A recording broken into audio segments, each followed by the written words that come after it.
Bonjour à tous, c'est toujours le frère Zoulou là dans le mystère, dans les révélations cachées la parole de Louba. Je rends grâce à Loi, le créateur du ciel, de la terre, de ce qu'il est grand, glorieux et redoutable. Je remercie Loi parce qu'il est bon, parce qu'il est fidèle, parce qu'il est tout puissant et de ce qui vit inexplicablement hors de toute réalité. Donc aujourd'hui, par sa permission, par sa grâce, par sa toute divine puissance, on va entrer une fois de plus dans les sphères de la connaissance interdite. Car vous savez qu'il est dit dans Proverbe 19 que le manque de sens n'est bon pour personne. Et dans Proverbe 25 la gloire de l'homme est de cacher des choses et la gloire du roi est de sonder des choses. Néanmoins, il est dit dans Jérémie 33, moi je te relèverai des choses cachées, des choses que tu ne sais pas. Et dans Jean 3,11, nous disons ce que nous savons et l'on rend témoignage de ce qu'on a vu. Donc aujourd'hui, on va entrer, comme j'ai dit, on va entrer dans la source de la connaissance elle-même. Je vais prendre un autre passage aujourd'hui. Dans la Bible, c'est-à-dire le livre de Somme, beaucoup de personnes ont lu l'histoire, le livre de Somme, et d'autres disent qu'il y a la sorcellerie dedans, que ce sont des paroles incantatoires, ce sont des incantations, des formules magiques dans le livre des Sommes, par rapport à certaines prières, à certaines paroles qui ont été dites. Donc, récemment, j'ai fait la vidéo sur les cantiques des cantiques, et je vous ai démontré une petite particule de la connaissance interdite. Donc, aujourd'hui, comme je dis, il y a beaucoup de pasteurs, de ceux qui se disent pasteurs, apôtres, révérends, bishops, maréchals, qui n'ont aucune connaissance, aucune substance spirituelle. Ils ont lu le passage que je vais donner dans Psaume 68, verset 14. Je répète, dans Psaume 68, au verset 14. La version que je vais lire ici, c'est dans l'U-Seconde 1910. Et deux fois, quand vous allez taper sur Internet, l'U-Seconde 1910 dans Psaume 68, verset 14, on va vous donner le verset 13. Or, là, c'est dans la Bible en format papier. Livre. Donc, comme j'ai dit dans d'autres versions aussi, ce passage-là, c'est dans Psaume 68 au verset 13. Mais ici, je vais prendre dans Psaume 68, verset 14. Je vais lire. Et ensuite, je vais vous montrer la version authentique originelle de l'Afrique ancestrale, c'est-à-dire de Wassé ancestral. Donc, il est dit ici, tandis que vous reposez au milieu des étables, les ailes de la colombe sont couvertes d'argent, virgule, et son plumage est d'un jaune d'or, point. Beaucoup de personnes ont lu ce passage dans Psaume 68 au verset 14, sans toutefois savoir exactement ce qu'il y en est, sans connaître le mystère du pourquoi et du comment. C'est quoi ceux qui se reposent sous les étables, et c'est quoi cette colombe-là couverte. Vous avez déjà vu des colombes, quelque part, avec des ailes couvertes d'argent et les plumages d'un jaune d'or. Et beaucoup de personnes ont essayé de parler de ça. Il y a même des blogs sur Internet où certains disent, voilà ce qu'ils disent, ces gens. C'est une colombe volant dans les rayons du soleil.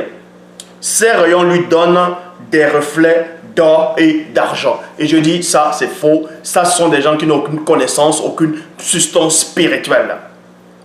Donc maintenant, je vais vous donner la vraie version par rapport à Psaume 68 au verset 14. Dans cette version, et je répète, il y a d'autres versions où c'est dans Psaume 68 au verset 13. Mais ici, on va prendre le verset 14 pour vous donner la vraie version authentique, originelle de l'Afrique ancestrale.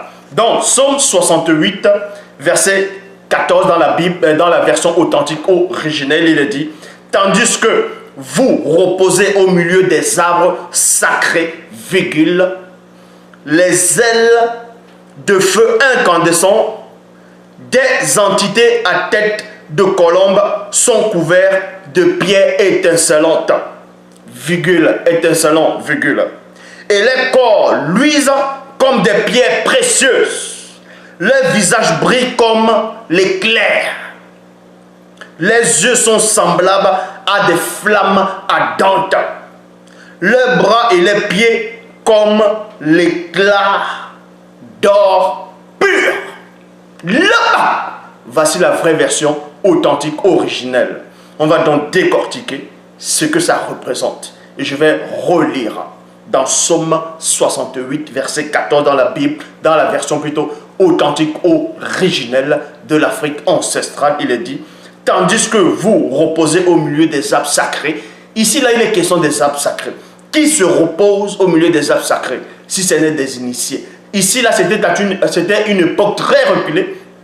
C'était des initiés qui se reposaient au milieu des arbres sacrés. Et derrière ces initiés-là, dans une autre dimension, dans le non-visible là, où beaucoup de personnes ne peuvent pénétrer ou bien imaginer que ça puisse exister. Donc quand ces initiés-là se reposaient au milieu des arbres sacrés, on vous dit ici là, que derrière ça, il y a des ailes de feu incandescents, des entités à tête de colombe sont couvertes de pierres étincelantes. Ce sont des entités qui protégeaient le repos de ces initiés-là, à cette époque, à cet instant. Leur corps luise comme des pierres précieuses, leur visage brille comme l'éclair. Les yeux sont semblables à des flammes ardentes. Et ces flammes ardentes-là dépassent la puissance, l'énergie de toutes les âmes thermonucléaires dans le visible. Leurs bras et leurs pieds comme l'éclat d'or pur, là-bas. Donc vous voyez, ici, on a pénétré dans une petite particule de la connaissance interdite. Et je dis encore, il n'y a aucun pasteur, aucun révérend, aucun bishop maréchal, bibliste, tous ces gens, tous ces religieux qui se donnent le titre, qui viennent parler d'eux, ils disent Dieu. Ils donnent des sites, des noms. Vous n'êtes tous que des ignorants. L'Oba, c'est encore glorifié.